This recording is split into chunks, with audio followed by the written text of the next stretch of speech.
பயம் மூலமா தான் இந்த இமேஜினரி ஃபியர்னு பேர். அதாவது கற்பனையாக பயத்தை பெருக்கிக் கொள்ளுதல். எனக்கு அப்படி இருக்குமோ, எப்படி இருக்குமோ அப்படின்னு நினைத்து நினைத்து கற்பனையாக பயத்தை பெருக்கிக் கொள்ளுதல்.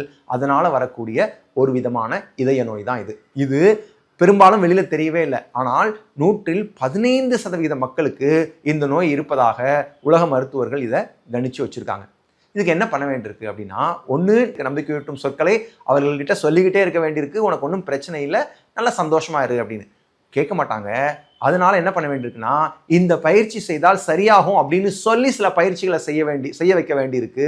சில மருத்துவத்தை பார்க்க வேண்டியிருக்கு. பெரும்பாலும் மருத்துவர்கள் ஒரு நல்ல இதய நிபுணர் என்ன பண்ணுவார்னா, அவருக்கு சாதாரண ஒரு அவரை இன்னும் கொஞ்சம் உற்சாகப்படுத்தக்கூடிய ஏதாவது ஒரு விட்டமின் மாத்திரையை கொடுத்து, இந்த மாத்திரை மூலமா நீங்க குணமாயிடுவீங்கன்னு சொன்னா தான் அவர் நம்புவார். அந்த நோயாளி அதை நம்புவார். அப்படித்தான் கொடுக்க வேண்டியிருக்கு. யோக மரபு என்ன சொல்லுதுன்னா, இது ஆழத்தில் உறைந்திருக்கக்கூடிய பயம். இந்த பயத்தை என்ன நீ சார்ந்து இருக்க, அம்மாவை சார்ந்திருக்கீங்க, அப்பாவை சார்ந்திருக்கீங்க, மனைவியவோ கணவனையோ ரொம்ப சார்ந்து இருக்கிறதுனால வரக்கூடிய இயலாமை இது.